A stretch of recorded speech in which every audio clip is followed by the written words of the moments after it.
Hello, welcome back to Swarnasri kitchen. మీ స్వర్ణ. అందరూ ఎలా ఉన్నారు? బాగున్నారా?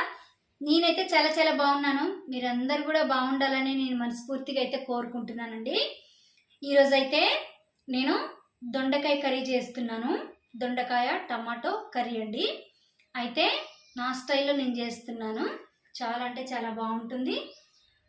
ఇంకా టేస్టీగా కూడా ఉంటుంది, వెరైటీగా ఉంటుంది. స్కిప్ చేయకుండా ఎక్కడ వంటనైతే చూడండి. ముందుగా నా ఛానల్ మొదటిసారిగా నా ఛానల్ చూస్తున్నవారైతే ప్లీజ్ అండి సబ్స్క్రైబ్ చేసుకోండి. ఈ వంటకాలు మీకు నచ్చినట్లయితే ఒక లైక్ అయితే చేయండి. మరి ఇప్పుడైతే వంటలోకి వెళ్ళిపోదాం రండి. ఈ వంటలోకి కావాల్సిన ఇంగ్రీడియంట్స్ ముందుగా నేను ఒక అరకిలో దొండకాయలు అయితే తీసుకున్నానండి. ఇలా కట్ చేసుకున్నాను సన్నగా. ఎవరికి నచ్చినట్లుగా వాళ్ళు కూడా కట్ చేసుకుంటారు. మీకు నచ్చినట్లుగా మీరు కూడా కట్ చేసుకోండి. అదండి. ఇంకా పచ్చిమిర్చి ఇంకా ఉల్లిగడ్డ, ఈ ఒక ఉల్లిగడ్డ తీసుకున్నాను, ముక్కలుగా చేసుకున్నాను అనమాట. టమాటాలు ఎక్కువ వేస్తానండి. దొండకాయ కర్రీలో చాలా అంటే చాలా బాగుంటుంది అనమాట. ఇదనమాట. అల్లం వేసుకుంటాను. ఉప్పు, కారం, పసుపు, ధనియాల పొడి, జీలకర్ర పొడి ఇవి కూడా వేస్తానండి. ఇప్పుడైతే వంట ఎలా చేయాలో చూద్దాం రండి. ఇగోండి, నేనైతే ఒక డేక్ష అయితే పెట్టేసుకున్నాను. మంచి హీట్ అయిపోయిందండి. ఆయిల్ అయితే 3-4 టేబుల్ స్పూన్ ఆయిల్ వేసుకున్నాను. ఇప్పుడైతే ఇంకా ఇవైతే వేసేస్తున్నాను. పచ్చిమిర్చి ఇంకా ఆనియన్స్ కూడా ముక్కలు వేస్తున్నానండి.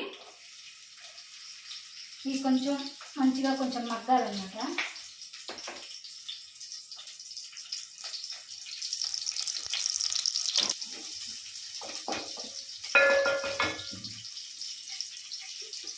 ఇవ్వండి, పచ్చిమిర్చి ఇక్కడ తీసుకున్నాను నేను.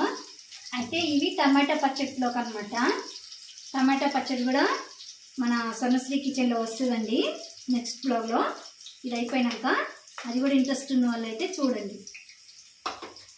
ఈరోజు అయితే లేట్గా లేచాము, అందుకని చెప్పేసి హనీకి ఇవాళ లంచ్ మధ్యాహ్నం ఇదే అండి. దొండకాయ కర్రీ చేయమని చెప్పింది. ఇక దొండకాయ తీసుకొచ్చారు వాళ్ళందరూ, చేసేస్తున్నానండి. లేట్ అయిపోయింది ఇప్పటికే. నేను చేసే పద్ధతి ఇట్లా పిల్లలు కూడా భలే ఇష్టపడతారండి ఇట్లా చేస్తే. ఎందుకంటే మా పాప ఇష్టపడుతుంది కదా, అందుకనే నేను చెప్తున్నాను అనమాట. మంచిగా కలుపుకొని ఇప్పుడు రెండు దగ్గరికి 1 స్పూన్ పసుపు పొడి, 1 స్పూన్ అల్లం వెల్లుల్లి పేస్ట్,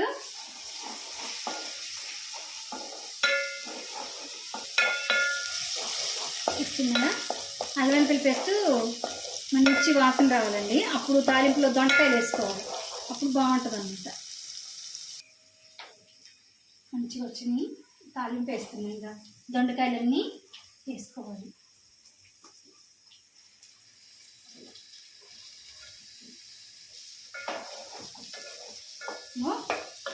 కలుపుకుంటున్నానండి. మంచిగా ఇవి మగ్గాలన్నమాట. మగ్గితే అప్పుడు దొండకాయల కూర భలే టేస్ట్ ఉంటుందండి. దొండకాయ టమాటో కర్రీ, దొండకాయలు మంచిగా మగ్గించుకోవాలి, పచ్చి లేకుండా మగ్గించుకోవాలన్నమాట.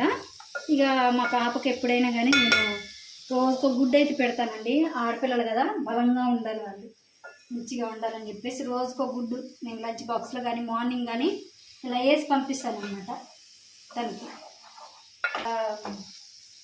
ఏదో బుక్స్ కావాలని చెప్పేసి వాళ్ళ డాడీని రమ్మన్నదండి మధ్యాహ్నం. అందుకే లంచ్ తీసుకొని వెళ్తారు. బుక్స్ ఏవో కావాలట, తీసుకుంటుందట. అందుకని వెళ్తారు. ఇక మూత వేస్తున్నాను. మంచిగా మగ్గనియాలండి.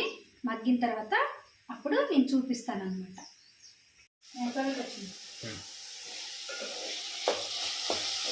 ఇవ్వండి, కలుపుతున్నాను. మధ్య మధ్యలో మూత తీసుకుంటూ ఇలా కలుపుకుంటూ దొండకాయ ముక్కలు మంచిగా మగ్గించుకోవాలన్నమాట. ఇది మళ్ళీ మూత వేస్తాను. ఎంతవరకు వచ్చింది? దొండకాయలు కదా, కొంచెం మగ్గటానికి కొంచెం లేటే పడతాయి. కానీ మంచిగా దొండకాయ కూర మగ్గించుకుంటేనే టేస్ట్ చాలా అంటే చాలా బాగుంటుందండి. ఇదనమాట. ఇలాగైతే నాకు మగ్గిపోయాయి. 10-15 మినిట్స్ అయితే నాకు పట్టిందండి. మధ్య మధ్యలో మూత తీసుకుంటూ కలిపేసుకున్నాను అనమాట. ఇగో 6 టమాటాలు, మీడియం సైజ్ టమాటాలు ఇలా వేసుకోవాలన్నమాట. ముక్కలుగా వేసుకొని బాగుంటుందండి టేస్ట్ ఇలా. ఇంకా కర్రీకి సరిపోయేంత సాల్ట్ కూడా వేస్తున్నాను.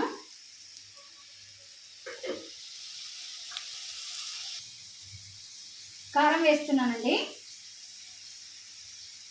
నేనైతే 3 స్పూన్స్ అలా వేస్తున్నాను అనమాట.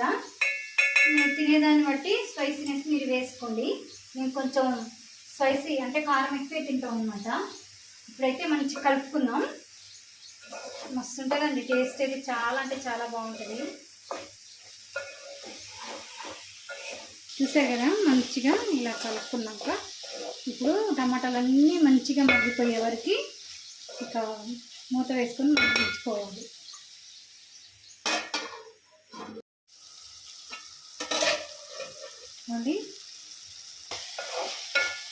ఇప్పుడు ఈ టైంలోనే నేను ఉప్పు కారాలు చూసుకుంటాను సరిపోయినా లేదా అని, లేకపోతే సరిపోతే కొంచెం ఉప్పు అయితే యాడ్ చేసుకుంటాను. ఇప్పుడైతే మా వారు కొంచెం టేస్ట్ చేస్తారు. చేయండి. ఎట్లుంది? సూపర్ ఉంది. బాగుందా? బాగుంది. ఉప్పు సరిపోయిందా? ఉప్పు కొంచెం వేసినా మంచిగా ఉంది. బాగుంది. అవసరం లేదా? వద్దు. అయితే ఈ టైంలోనే మనం ఉడకబెట్టుకున్న కోడిగుడ్లు ఉన్నాయి కదండి, ఇవి వేస్తానన్నమాట. ఇక అప్పుడు మనకి వేయించాల్సిన అవసరం లేకుండా మనకి కర్రీలోనే కోడిగుడ్లు ఉడికిపోతాయి అన్నమాట. అప్పుడు పిల్లలు కూడా ఇష్టంగా తింటారు. అంటే కర్రీలో ఉడికితే మంచిగా ఉప్పు కారాలు పడతాయి కదండి, అందుకోసం అన్నమాట ఇట్లా వేస్తాను. అప్పుడప్పుడు నేను కోడిగుడ్లు వేస్తాను అన్నమాట కర్రీలో, మంచిగా ఉంటుంది అట్లా. ఉత్త కోడిగుడ్డు పెడితే అంత ఇష్టంగా తినరండి. మా పాప ఎంత ఇష్టం తింది, అందుకని ఇట్లా వేసుకొని పెట్టింది అనుకో మంచి ఇష్టంగా తింటుంది అనమాట ఇట్లా చేస్తే. నిజంగా అండి, నాకు నేను చెప్పడం కాదు కానీ మా పాప నేను ఏది చేసినా కానీ సూపర్ మమ్మీ చాలా బాగుందంటది. మరి తల్లులు చేస్తే అందరికి ఇలాగే ఉంటుంది కావచ్చు, కానీ మా పాప మాత్రం ఎందుకో మరి చాలా బాగుంటుంది మమ్మీ అని నన్నైతే ఇక అసలు పొగిడేస్తూ ఉంటుంది అనమాట. ఇంకొకరు నాకేమైపోయింది అంటే ఇంకా చెయ్యాలనిపిస్తుంది అనమాట. అయితే అండి, మీ అందరికీ నేను ఒకటి చెప్పాలనుకుంటున్నాను. ఈ కూర ఉడికే లోపల అయితే నేను మొన్న మన యూట్యూబ్ ఛానల్లో యూట్యూబ్ నుండి నాకు డబ్బులు వచ్చాయని నేనైతే వీడియో పెట్టానండి. చాలామంది కూడా నన్ను కంగ్రాట్స్ అని చెప్పారు. మీ అందరికి కూడా మరొకసారి నేను మళ్ళీ థ్యాంక్స్ చెప్తున్నానండి. ఇలాగే నా వీడియోస్ని చూసి నా ఛానల్ సపోర్ట్ చేయండి. ఇంకా ఇలాగే నా ఛానల్ని ఆదరించండి అండి. ఓకే.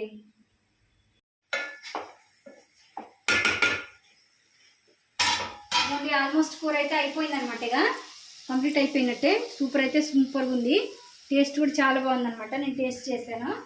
ఇవ్వండి, కొంచెం కొత్తిమీర కూడా వేస్తున్నాను, ఫ్లేవర్ కోసం చాలా బాగుంటుంది అనమాట. చూద్దాం ఉప్పు కారం ఏం సరిపోయిందా. ఇందాక మా వారు చూసారు కానీ నాకు సాటిస్ఫాక్షన్ లేదు. మొదలు ఉన్నది. మీరు కూడా ట్రై చేయండి ఒకసారి, నచ్చితే. ఇప్పుడైతే ఆఫ్ చేసేసుకుంటున్నాను.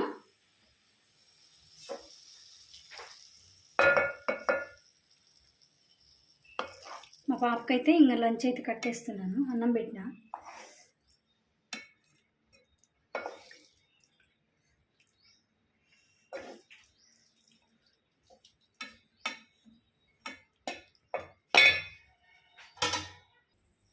చూశారు కదండి, మరి నేను వండే విధానం ఎలా ఉందో. మరి మీరు కూడా తప్పకుండా ట్రై చేయండి. చాలా అంటే చాలా బాగుంటుంది అనమాట. ఇలాగే నా వీడియోస్ని సపోర్ట్ చేయండి.